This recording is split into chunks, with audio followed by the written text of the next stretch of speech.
উভতি আহিছো বাতৰি মাজলৈ জালুকবাৰীস্থিত চৰকাৰী আয়ুৰ্বেদিক চিকিৎসালয়ৰ 104 জন ৰোগী কৰোনা মুক্ত শুকুৰবাৰে ৰিলিজ দিয়া হৈছে আৰোগ্যসকলক মুঠ 203 গৰাকী কৰোনা ৰোগী চিকিৎসাধীন অৱস্থাত আছিল হাস্পতালখনত সুস্থ ৰোগীসকলক হোম কোৱাৰেণ্টাইনত থকাৰ নিৰ্দেশ হাস্পতাল কৰ্তৃপক্ষৰ আৰোগ্য লাভ কৰা সকলোকে চৰকাৰী আয়ুৰ্বেদিক মহাবিদ্যালয়ে নিজাববীয়াকৈ প্ৰস্তুত কৰা আয়ুষ কোৱাট প্ৰদান কৰে আয়ুষ কোৱাটে মানুহৰ শৰীৰৰ ৰোগ প্ৰতিৰোধ ক্ষমতা বৃদ্ধি কৰে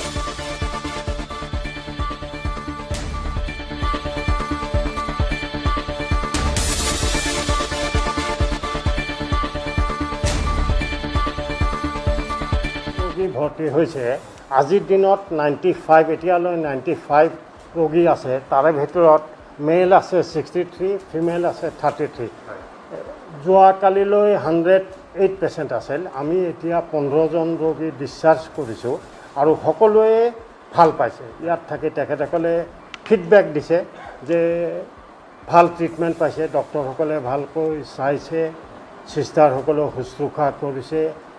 ক্লিনিংও ভাল হৈছে আৰু হস্পিটালটো ভাল বুলি তেখেতসকলে আমাক অৱগত কৰাইছে আজিলৈকে আমি দিলোঁ প্ৰথমে দিলোঁ 25 জন আজি দিলোঁ আপোনাৰ 15 জন আৰু আগত দিলোঁ 5 জন তাৰমানে 20 জন 45 জন ৰোগী আমি ডিসচাৰ্জ দিলোঁ আমাৰ ইয়াৰ পৰা আৰু এজন ৰেফাৰ কৰিছিলোঁ তেখেতৰ অলপ কাৰ্ডিয়াক প্ৰব্লেম আছিলে আমি তেখেতক মেডিকেল কলেজলৈ ৰেফাৰ কৰিছোঁ হৈ আছে লগে লগে খালী হ'লে লগে লগে পেচেণ্ট আহি যায় আমি ভৰ্তি কৰি ৰাখোঁ আমাৰ এনেকৈ ডক্টৰ এংগেজ কৰি ৰাখিছোঁ তেখেতসকলে হিষ্ট্ৰী লয় আৰু ভৰ্তি কৰাই দিয়ে ইমিডিয়েট ভৰ্তি হৈ যায় খালী হোৱাৰ লগে লগে ডিসচাৰ্জ এতিয়া খালী কৰিলোঁ আমি 15টা এতিয়া আৰু কেছ আহি আছে ভৰ্তি ফিল আপ হৈ যাব এতিয়ালৈ 95 আছে ইমিডিয়েট বাকী আমি ইয়াতে 110টা ৰাখিব পাৰোঁ 110 জন ৰাখিব পাৰোঁ ভৰ্তি হৈ যাব আৰু সদায় ফুল হৈ আছে আমি পৰাই সদায় ফুল হৈ আছে সিট ফুল হৈ আছে এইবিলাকতে এচিম্পটমেটিক আছে তথাপিও আমি আয়ুৰ্বেদিকৰ পিনৰ পৰা আমি কোৱাট এটা দিছোঁ আমি 110খন বিছনাৰে আমি আৰম্ভ কৰিছোঁ কোভিড হস্পিটেল হিচাপে পেচেণ্ট আহি আছে আমাৰ বিশেষকৈ এতিয়া বহুত পেচেণ্ট ওলাইছেতো সেই হিচাপত পেচেণ্ট গোটেই মানে কামৰূপ মেট্ৰ'ৰে বেছিভাগ পেচেণ্ট আছে কিন্তু নগাঁৱৰো আছে হোজাইৰ পেচেণ্টো আছে সব জেগাৰ পৰাই আহিছে পেচেণ্ট মেক্সিমাম পেচেণ্ট আমাৰ কামৰূপ মেট্ৰ'ৰ পৰা আহিছে আজি এই মুহূৰ্তত আমাৰ হস্পিটেলত পেচেণ্ট এতিয়া আছে 96 আজি আমি 15 জন ছুটি কৰিছোঁ তাৰে ভিতৰত 11 জন পুৰুষ আৰু 4 গৰাকী মহিলা আৰু এতিয়ালৈকে আমি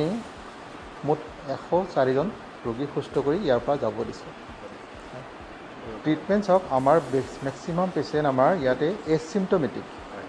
গতিকে তেওঁলোকৰ সাধাৰণতে মানে একো মেজৰ প্ৰব্লেম নাথাকে সামান্য জ্বৰ বা কাৰোবাৰ সামান্য অকণমান কাহ থাকে এই ক্ষেত্ৰত আমি তেওঁলোকক এটা ভিটামিন চি টেবলেট দিছোঁ